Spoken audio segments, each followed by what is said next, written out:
Dear God, thank you for the opportunity that you've blessed us with as a movement, as a fellowship, as myself, to meet together, to understand the great controversy, to understand our role in it, to understand the players that are part of the various moving parts at the end of the world. I pray that each of us may learn something today and walk away feeling enriched as we participate together in this work.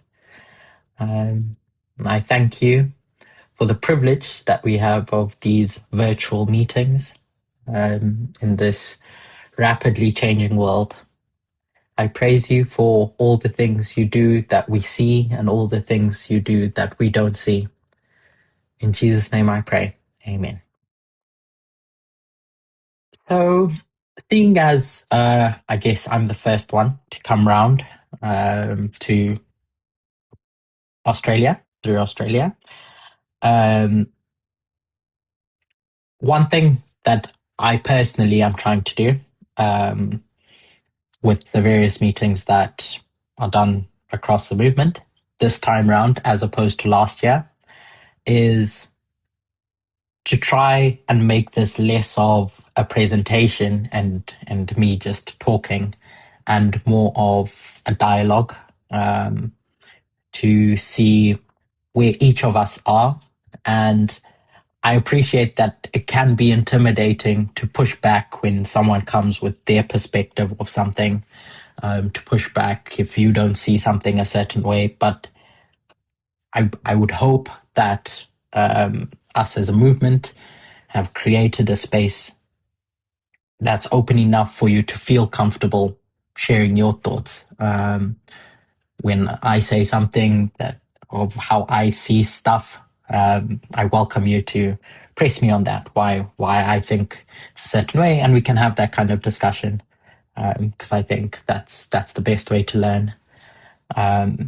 So, if you would have been watching the different, as it's termed now, Sunday law teachers across the movement in different parts, there's a common theme that's going through each of our studies, which is trying to unpack the Sunday law specifically. And so I received some questions, and I'll try to weave those into the discussion we have. But if I don't manage to, then we have a second slot that we can sit together and try and go through those questions. So last week, I met with the group in Brazil. Those presentations haven't been uploaded yet, but it's a topic that I'd like to go over again, and I'll go over it again in a way that acknowledging that it's not something that you would have watched already. But it's very much tied to the theme of Revelation 17 and the Sunday law. So if you would have watched some of the other presenters and their studies across the movement, or the studies at the International Camp meeting, then I'd hope that you're able to participate in some of the questions I ask, and we'll see where we get to in our discussion. The key question that we're, as a movement, are trying to answer, or at least trying to understand, is the Sunday law waymark that we have. How can we be sure about its location? And what are some of the tools? What are some of the platforms that we can use to solidify our perspective? So, three common definitions, which I'm hoping you would have at least come across, are related to three different symbols that we have in the book of Revelation 17. Elder Parminda, at least, has spent a lot of time sharing his perspective as to why Revelation 17 is important when trying to understand the Sunday law. And so, at least from today's study, that's the perspective that I'm going to take of using Revelation 17 to try to give weight or evidence as to why the teachers that are teaching July 18 is the Sunday law.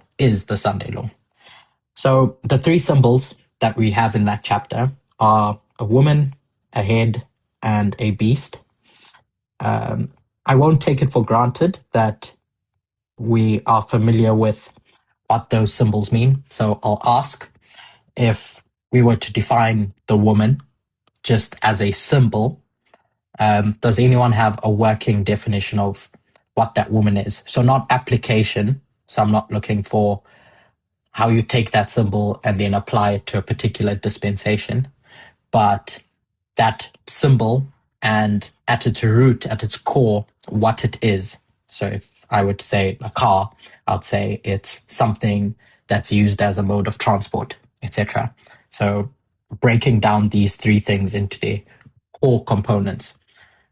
You can give me a verbatim definition that you've heard other presenters use, or one that makes sense to you, and we can try to unpackage that. So, woman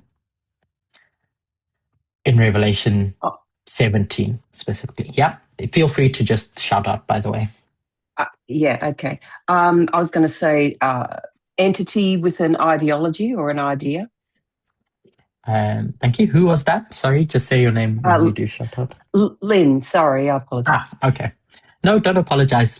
Usually it lights up on Zoom when someone speaks, but it didn't light up this time. So, Lynn, you say an entity with an ideology.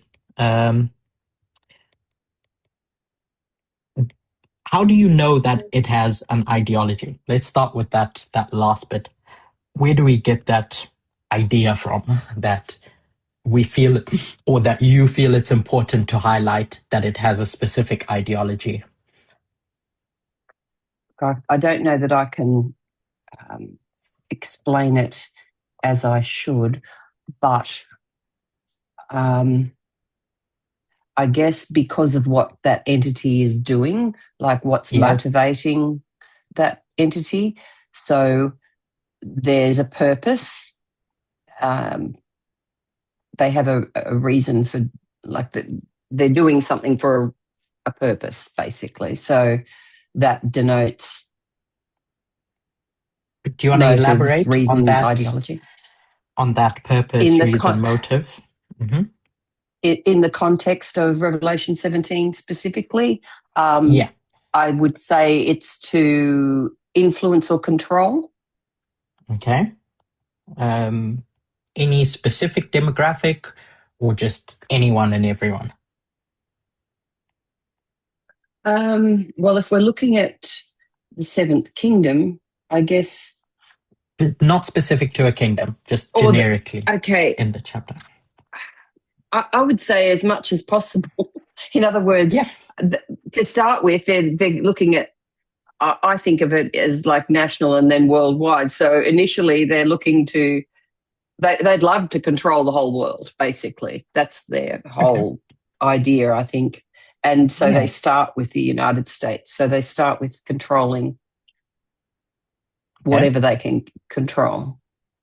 I like that. So you see something, a symbol in that chapter, and as you read through the chapter, you recognize that, as you put it, it has a purpose, it has a motive, and there's a reason behind doing what it wants to do. And there's different words that are used in the chapter, like it will make people drink from the cup of its, etc., etc. It will try to steer whether it's kings or waters or seas or people, etc., in a specific direction. So I guess as you articulated, you get the inference that there's a perspective that this thing has of life, and it wants everyone to have that perspective. Does anyone have any other thoughts separate to how Lynn put it? Why is it important to highlight that it has an idea, an ideology? May I? Yeah. This is Josephine. Hi, Josephine.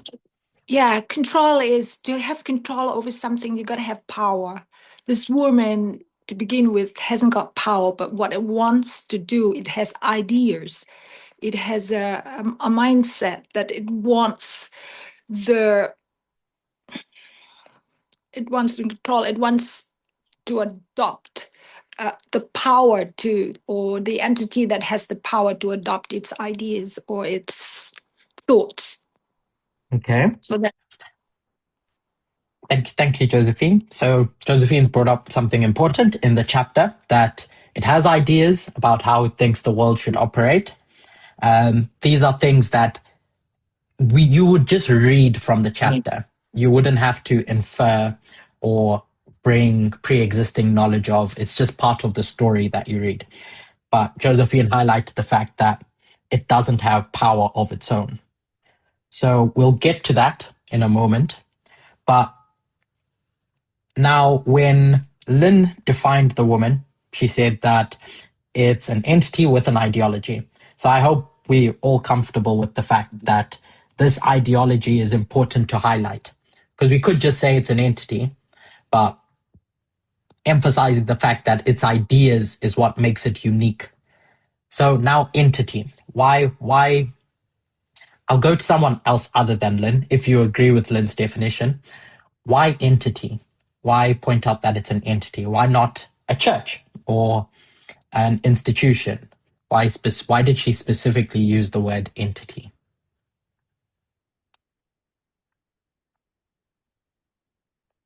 Brendan, do you have any ideas? Do you have an idea about why this symbol is classed as an entity?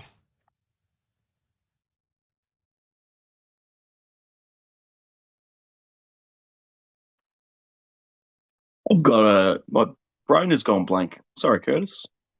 No, that's all right. That's all right. Anyone else? Graham.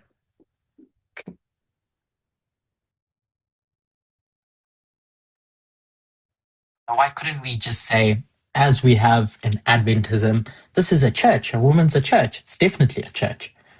I've always known it's a church. Why did Lynn specifically use the word entity? Do you think? Keep it, because if you use that symbol of a church and you take it back through every dispensation, it doesn't fit well.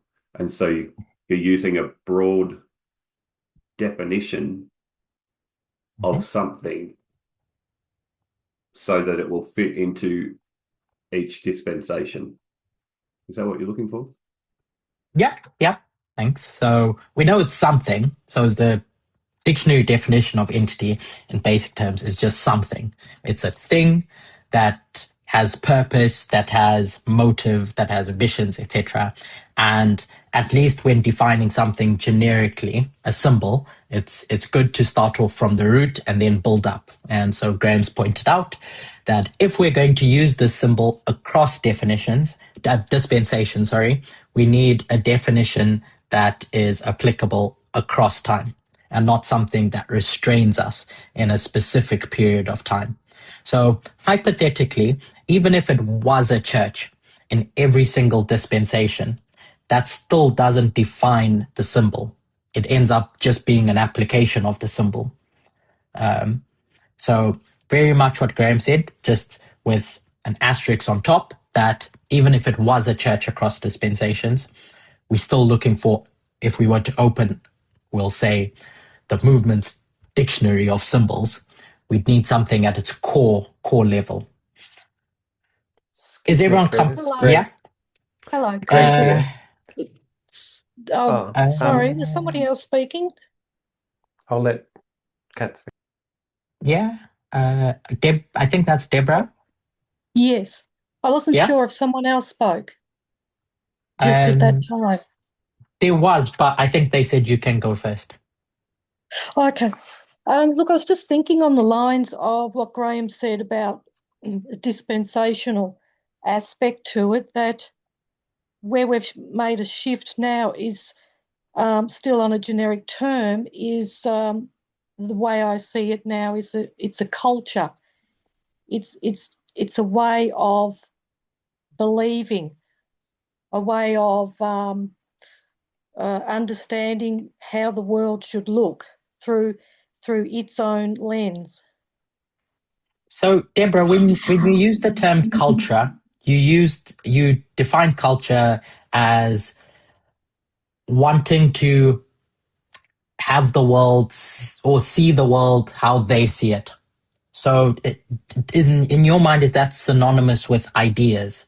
So, I have ideas about how society should operate, and so I think that the culture of society should be a specific way. Do you see those two things as the same? Well, I do. I just see one as like a synonym to the other. It's one and the same thing. So when we go back here to this definition of woman, we could put in brackets here culture. This entity has a specific cultural worldview. Yes, that's the way I understand it better. Yeah, I like the word culture. So on top, when we take that view of culture, ideas, it still leads back to this question of what is this thing that has a culture or that has a worldview or an ideology, etc. And why are we persistent on saying that it's an entity? And I think someone wanted to make a comment about that. Who was that? It's me, Craig. Yeah, go on, Craig. I was just wondering, do we ever say that the entity or the woman was Jezebel? So when we use the term Jezebel, we're picking up another symbol. So we're picking up a symbol from the Bible, or we're picking up a real life person that existed, and we're turning that into a symbol, because that's at least how Revelation uses it, not as a literal person. So when we get woman and we get Jezebel, and we bring those two things together, we end up doing line upon line in some shape. But we don't yet understand what that thing is.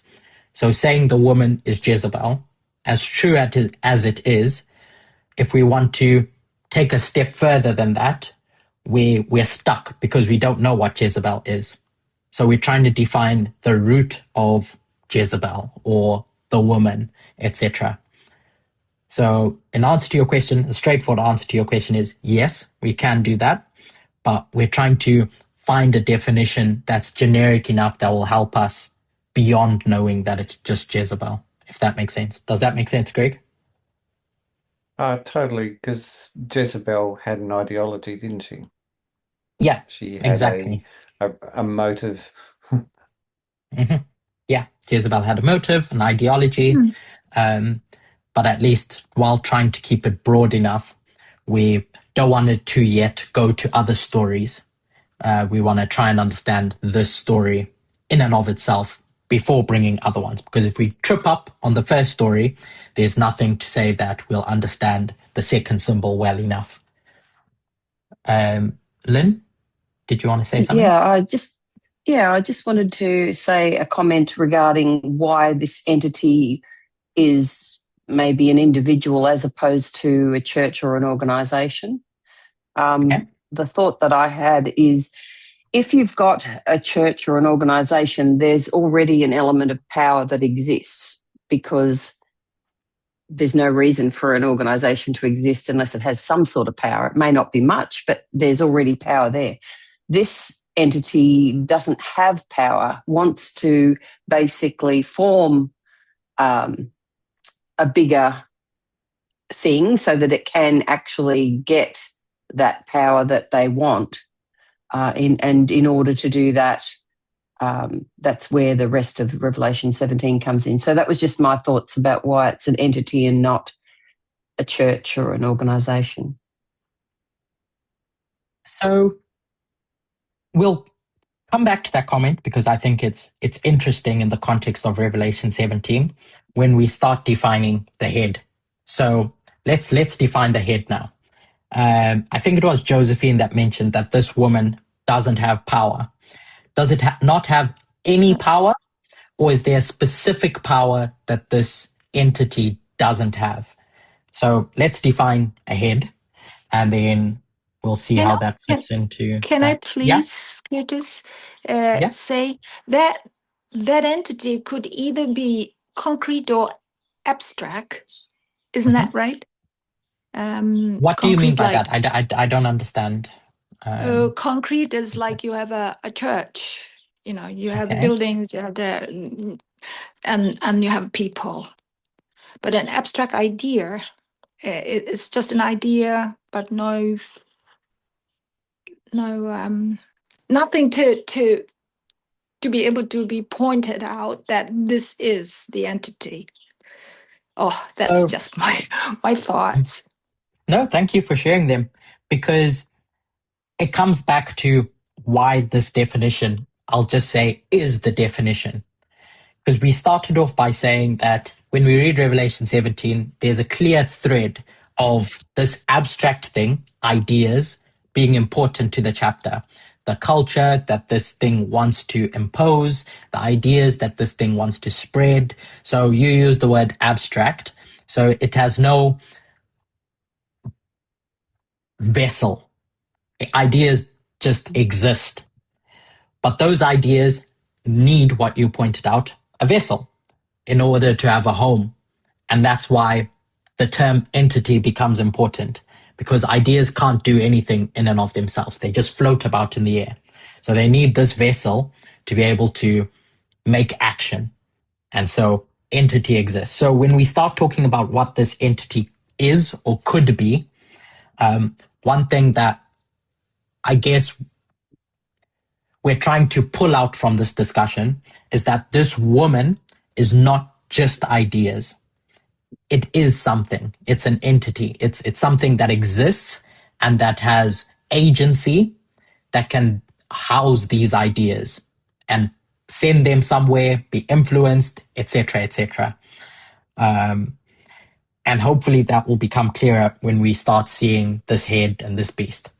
So without going through verses in your own words, based on what you know about the chapter, Catherine, if you can help me out. Based on what you know about a head, just how it's defined in the chapter. Again, you can give me a verbatim definition or one that makes sense to you. How do you see a head in the chapter? What is that? Because it says this woman is going to sit on a beast that has 7 heads, 10 horns, etc., etc. When it talks about these 7 heads, what is a head? A political institution with power. Okay, do you want to break that down? Where you got that? Not literally where you got that definition from, but why that definition makes sense to you. So we understand that the woman needs power because she doesn't already have it. So she has this objective and ideology, but she needs power, to achieve her goals. And because her mission is the inhabitants of the earth, that implies political power, so that you can have that kind of influence over people. So it can't just be any institution. It has to be one that has power, first of all, and then we kind of take it a step further and say it has to be political as well, because that's how you reach the populace. So there's a term that a famous term that we've used for about 5 years now, that describes what Catherine is explaining. What's that term that describes this interaction between the people and the blank? Personal is political? The personal is political.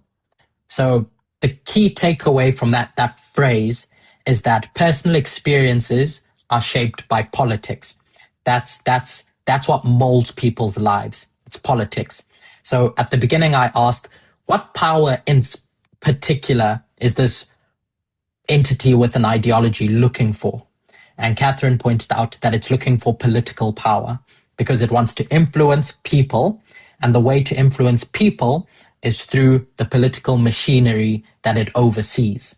So while that entity can have power, it may have religious power, it may have power as an organization, it may have power to move and think.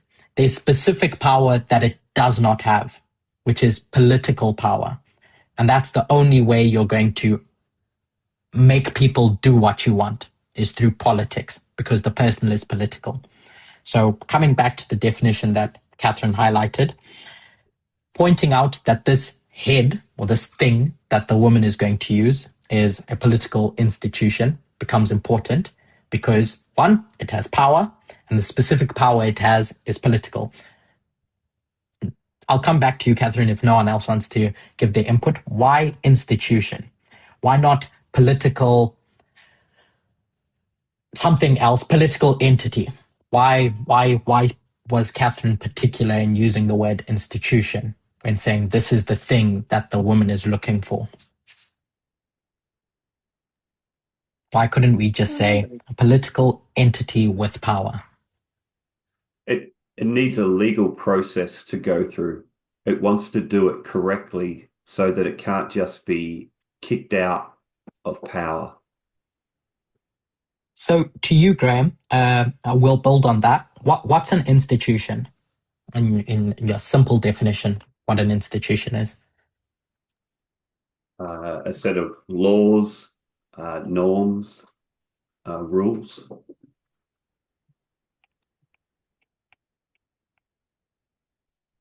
Laws, rules, norms.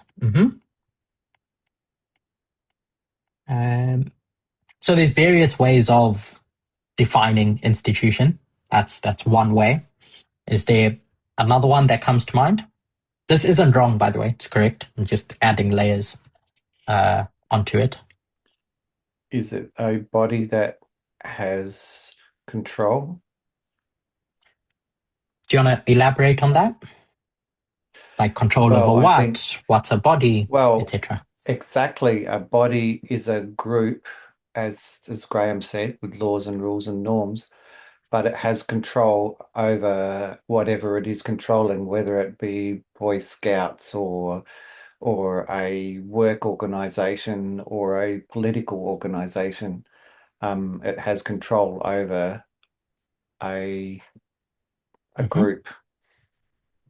Would it be fair to say that it's an organized system that's structured, that oversees people? People, yeah. Yeah. So the woman recognizes that if it's going to spread its ideas effectively to the people, then the woman needs something that can shape the lives of these people.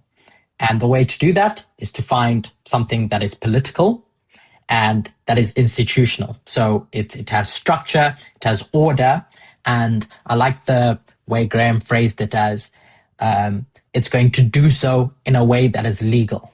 Because we read a lot in chapter 17 and even chapter 13 about deception.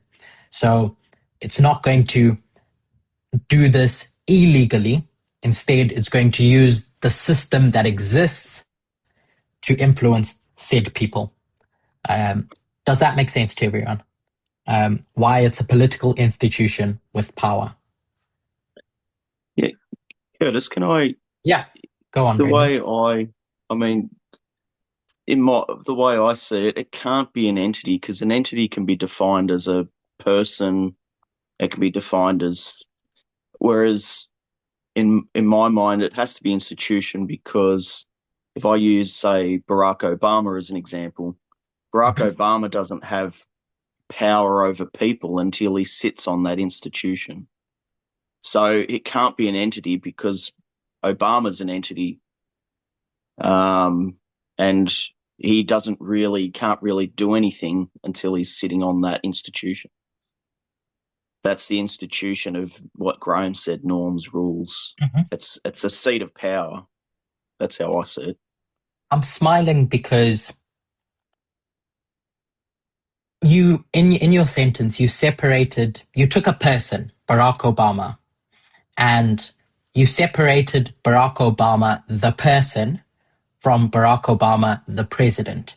So without saying it in that way, you made them two separate things, because one is an institution and one is, as you put it, an entity.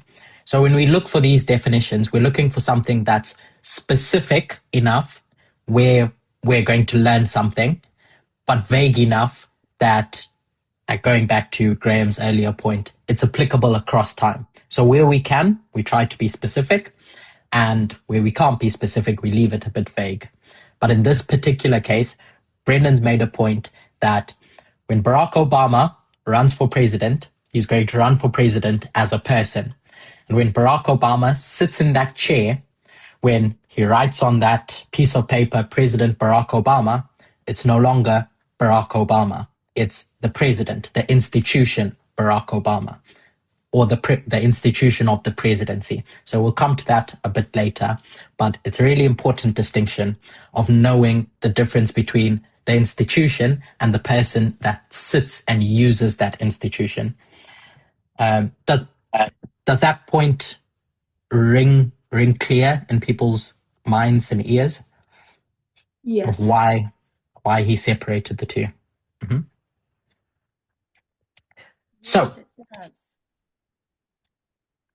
So we have these two things. Woman is going to look and go around and look for a political institution with power. And then we get to a beast. So there's two ways of looking at this. Is the beast a separate and distinct thing from a head? Or is a beast just a version of a head in a specific form? What are your thoughts? Is it, when we say that woman sits on a beast and that beast has heads, do you see it as this beast exists and then it has heads, as the picture demonstrates in the chapter? Or is there a different point that John is making? And how can we know?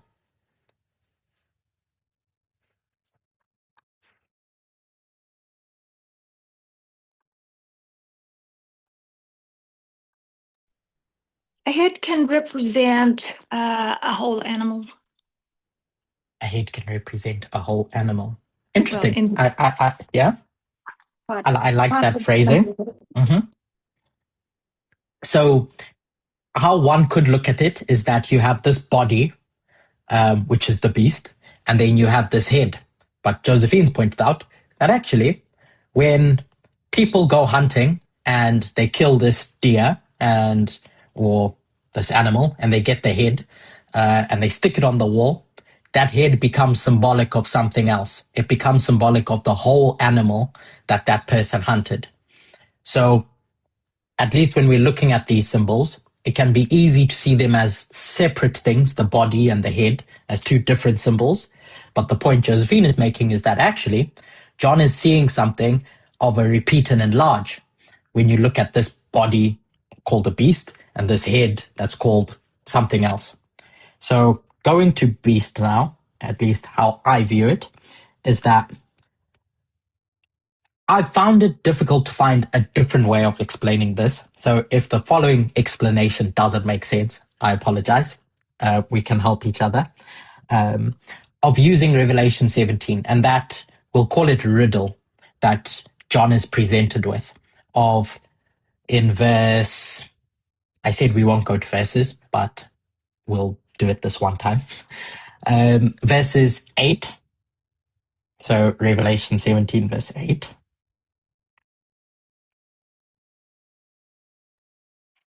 Where we're standing in 1798. I won't prove that, but we're standing in 1798, and John is going to be shown this beast.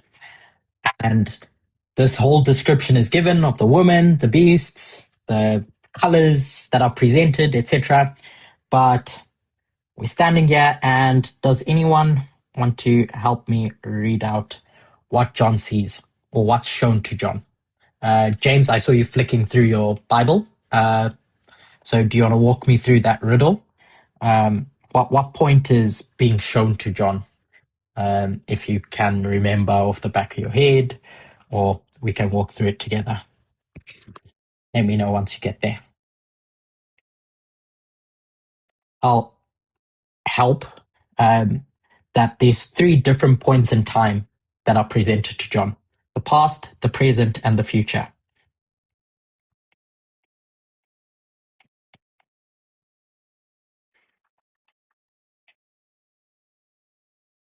So about this beast, it uses technical words. There's 3 states that this beast goes through: dead or alive, dead, alive. Where would I put those 3 terms in past, present, future, based on what we can read there? The beast that was is past, Okay. and is not Yeah. present. Yeah, present. Okay. And yet is future. Okay. So just from the words, we get this idea that John standing or being brought to 1798 is told that looking in the current dispensation that you're in, 1798 going forward, this beast that I've shown you is not in existence anymore. There's something that's there, but it's definitely not a beast. It's not. It's dead at this period of time. There's a parallel verse that we can take to that to understand what's happening in that history with another symbol. Which verse can we go to? Rachel, are you there?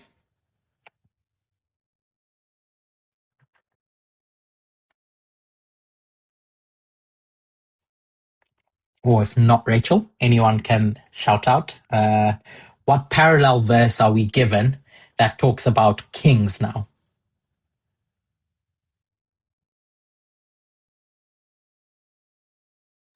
You're not talking about verse 12, you're talking about somewhere else. I am talking about somewhere else, but it's between verse 12 and verse 8.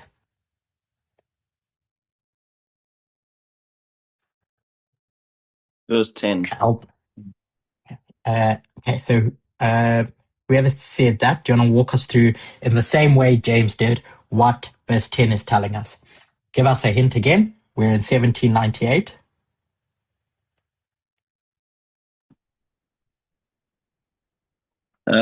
There are 7 kings, 5 are fallen. Okay, where in time are we putting those 5 fallen? Past. Okay. 1 is present. Mm-hmm. And the other is not yet come. Okay, so I'm going to Future. assume you mean, yeah. Is it fair for me to put the 6th and 7th are in these different phases? Yes. Okay. So it says kings in the verse. If you go back a verse, we're going to get told that these 7 heads are 7 mountains on which the woman said, sitteth, and there are 7 kings. So just bringing symbols together, these heads are kings. If you'd like me to go through that step a bit slower, then please let me know. I'm just working with a few assumptions that we can go from heads to mountains to kings, and make this connection that we have here, that in the past there was a beast that was alive, and in the past we're talking about kings that have fallen, but John is shown a particular moment in time, the present, where this beast is dead, but there's a king that's alive, and in the future that beast is going to be resurrected, and there's going to be a king that exists. So all through time, there's always a king, a head. But there's a particular point in time where now that head overlaps with what is called a beast. So now we are faced with the question, what is this trying to teach us? That we have this period in time where there's no beast and there's a king. What are your thoughts? What is John trying to teach us? Or what is the angel trying to show John?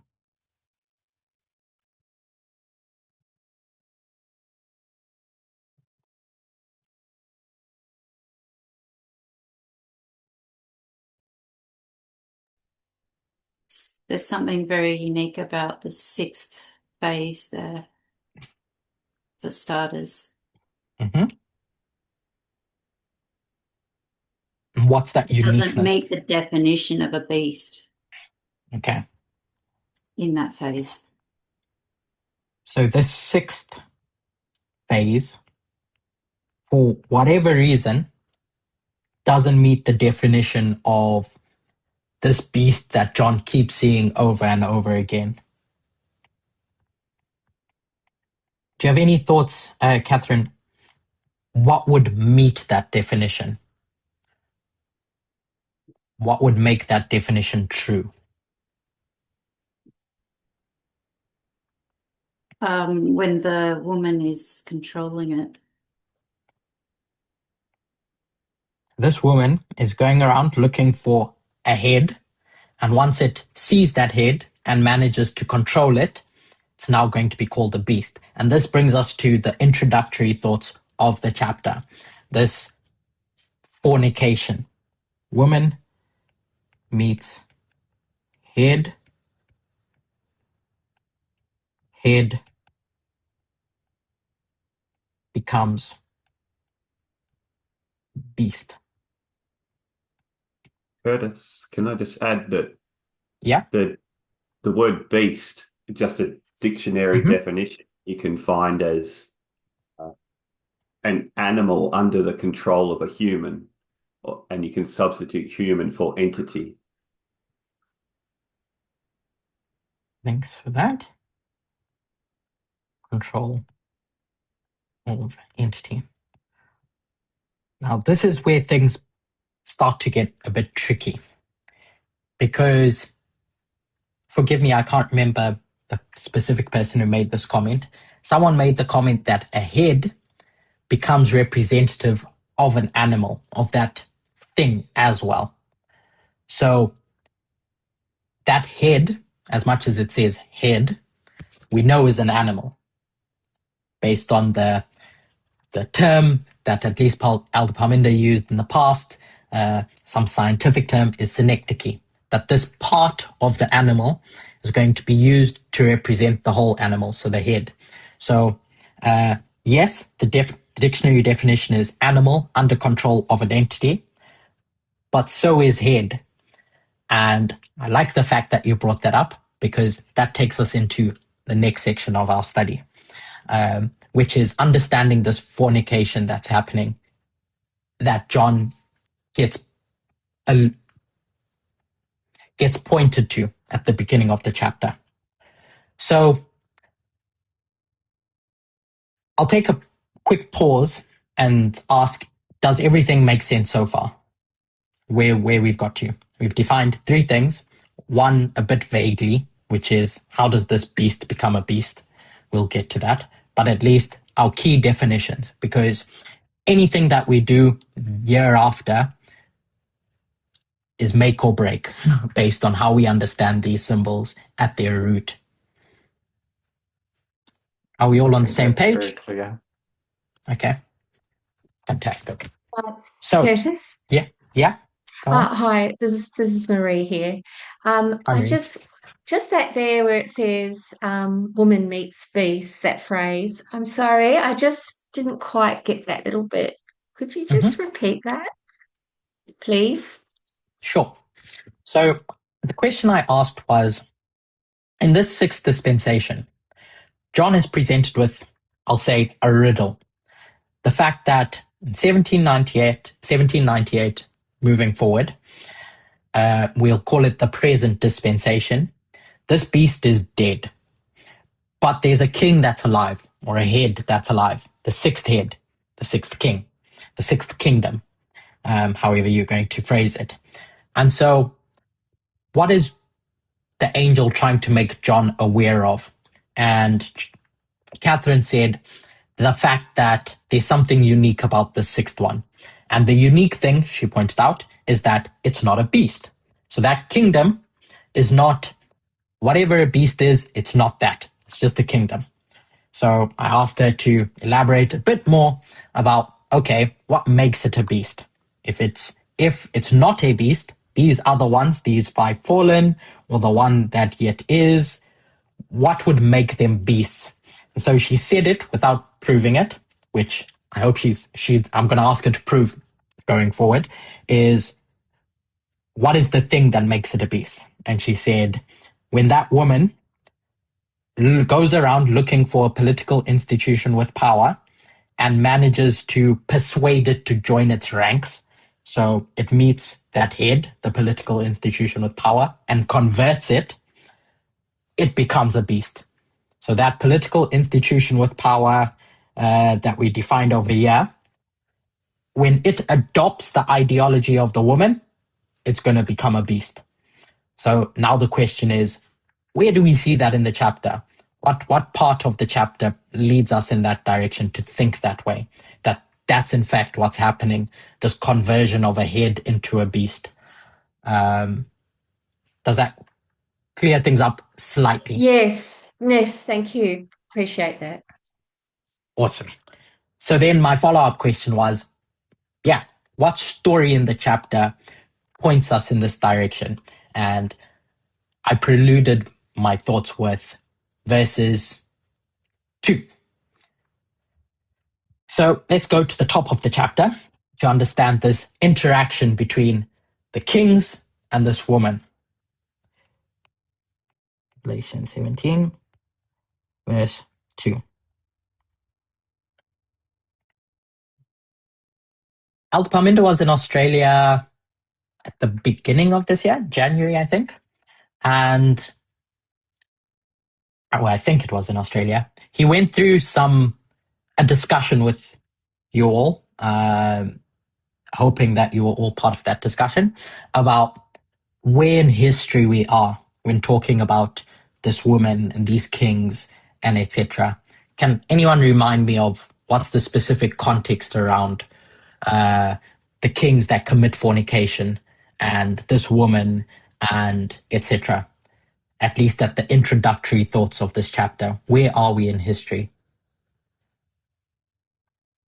I remember hearing some of your voices, so I know some of you were in the room where it happened. We're in the 5th dispensation. Okay. So John is going to be shown a very specific dispensation.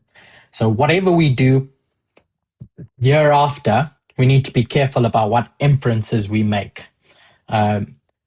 We could validly take this and make extrapolations to the 7th, because we know that this thing that dies and resurrects is an image and all that. But we need to be careful when we do make those steps. So we're talking about the 5th dispensation. And the key topic across everyone's studies is fornication with kings. So I'm just going to write some points that we've established thus far.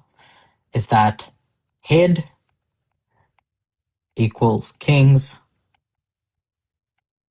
equals political institution with power. Just so we have it here when we start discussing what we're discussing.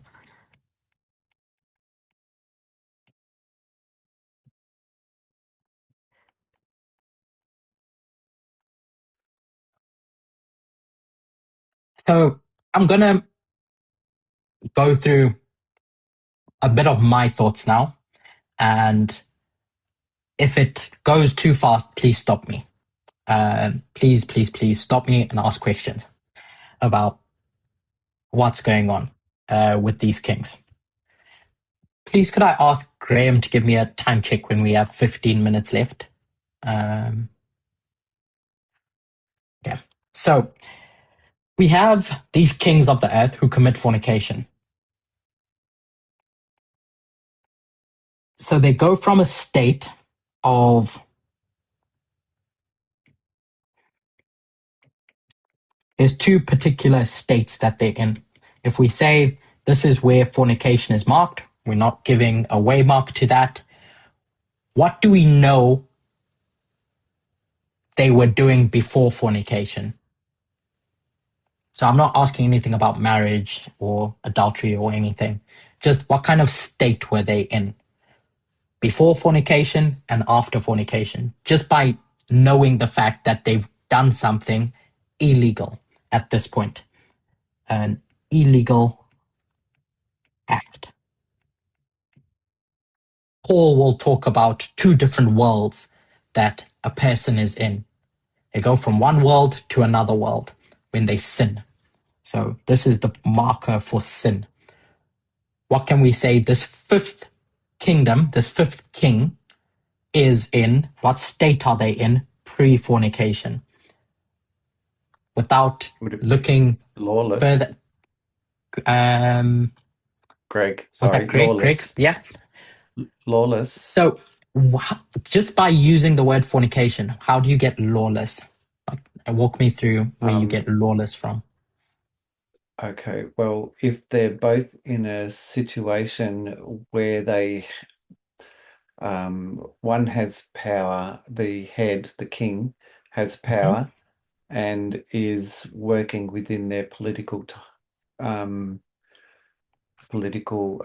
framework, and then the beast wants to, not the beast, the woman wants to institute her ideology. So therefore, when the woman influences the head, the woman's purpose is to have power and control, but it doesn't care about legal or illegal. It wants to just control the way it wants to control. So they've gone from a legal framework with just the head doing its thing and the head wanting power but not having it, to the woman influencing the head, becoming the beast. So therefore legality doesn't come into it anymore. What comes into it priority is the ideology, not the legality. So just breaking that up into small component parts is that we know this thing abides by the law in phase A, because I think it was Brendan or Graham, one of the two, that pointed out that this is a political institution, and political institutions are designed to work in the framework of the law. They are set up by the law and they rule in the framework of the law. This woman is going to look for this thing that it can influence the people with, and it's going to do so in a legal way. So just by that definition, we can see that the way it's going to operate at this point is legal, because it needs to influence the people. And the way to influence the people is through laws. And the way to implement laws is to use a system that's made by the laws. It can't operate outside the system, because then it wouldn't be using the system. So this machinery here is your legal powerhouse. And it knows that to influence the people, you need a legal powerhouse. So I hope you can see that, Greg, that while we talk about this king with power being legal, it becomes complicated to say that it goes from legal to illegal, because the woman still needs this machinery that's set up under the law to do what it wants to do.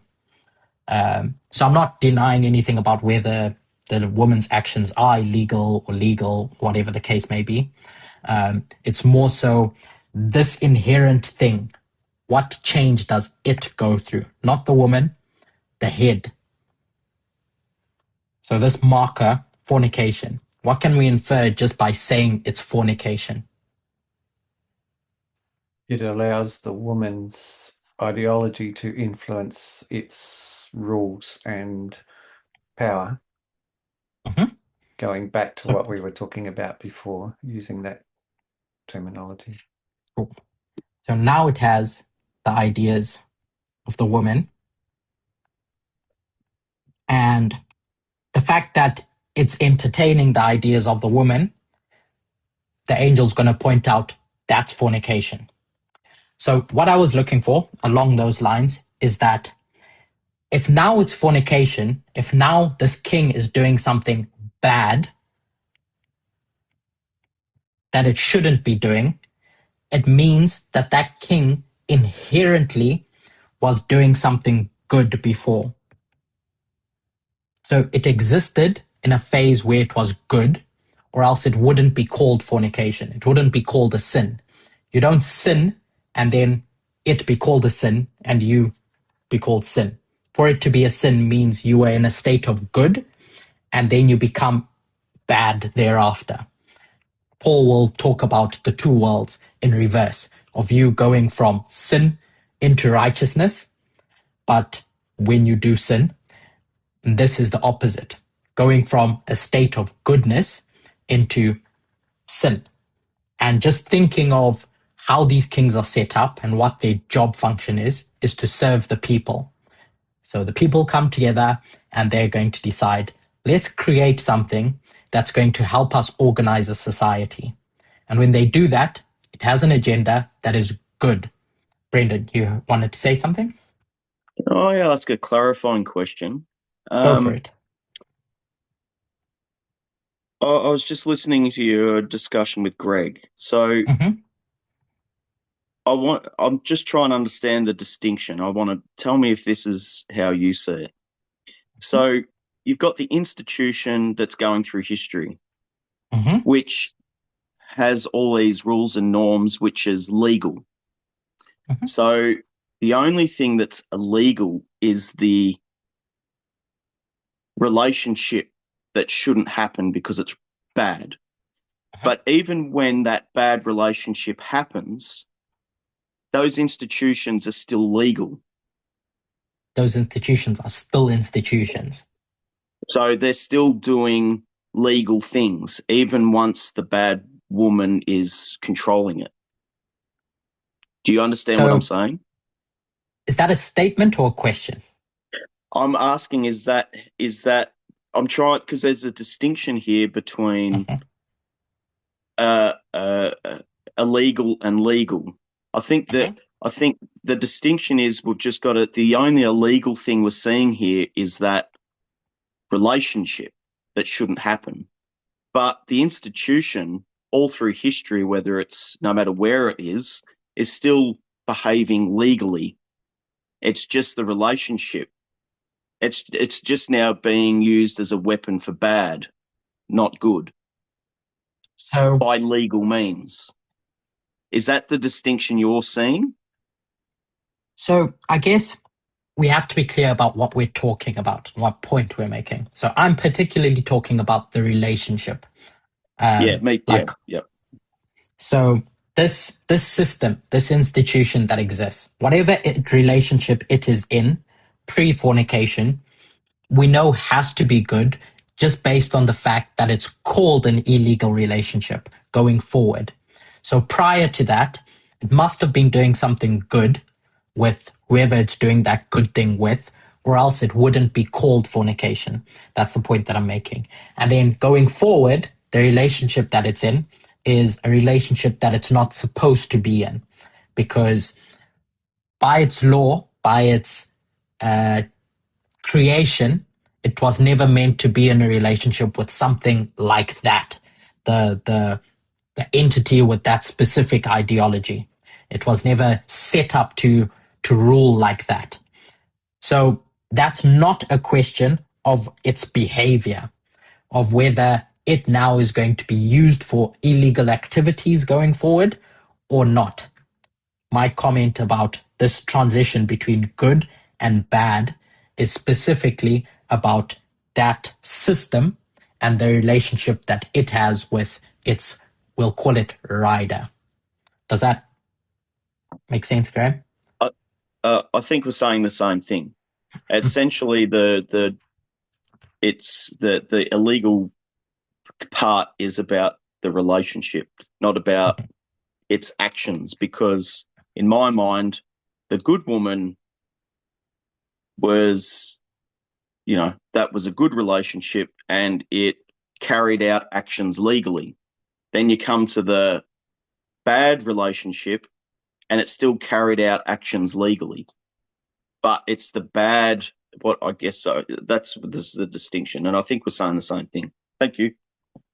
So someone asked a question about the actions of this system in what we'll call the Sunday Law dispensation. Is it illegal? Is it being used illegally or not, or etc.? And in our second part, hopefully, we'll begin to discuss that. We'll begin to discuss that. But you touched on something that comes up often, which is this good woman. Where do we even get this idea of a good woman from?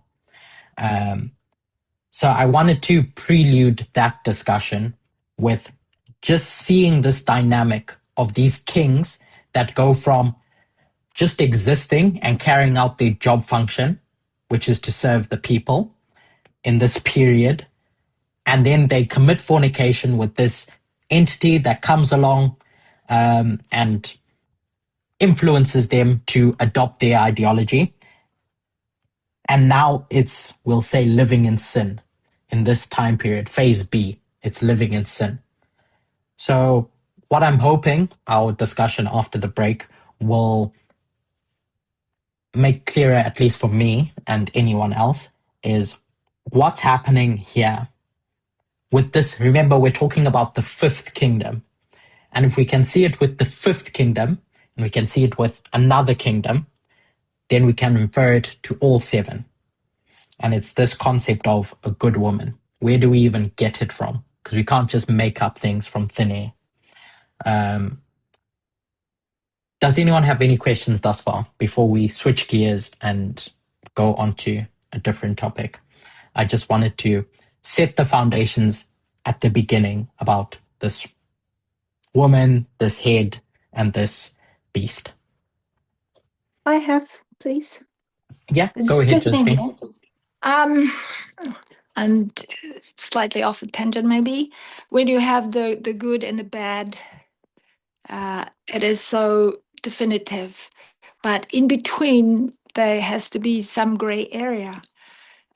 Before the fornication, there has to be some kind of fraternizing, or for lack of a better word, that's the word I'm using now. The Bible did not describe that in between period, but if I'm to be looking at history, what would we be looking at? Without looking at history and without looking at periods, let's just treat these two things as people. God is going to look at this person. Does God view an in-between gray area of you being kind of in sin, but not really, kind of in righteousness, but not really? Warm. Yeah, warm. Exactly, lukewarm. How does God view it? It's like that. It's pretty black and white. Yeah. It's pretty black and white. Yeah, that's good answer. There's no gray area. So what we are discussing, at least what came to mind when you started talking about a gray area, isn't necessarily a gray area, but a period of transition. And that's really counterintuitively, counterintuitively is not really a period, it's a point in time, which is this fornication, which we'll come to in the second part of our study. So I don't want to go into the next bit and then just leave things hanging. So we'll close now for a short break, if that's okay with you, Graham, and then pick it up in a bit. Sounds good. Would you like to close in prayer? Yeah. All right. Would you join me for a word of prayer? Dear God, thank you for being with us thus far.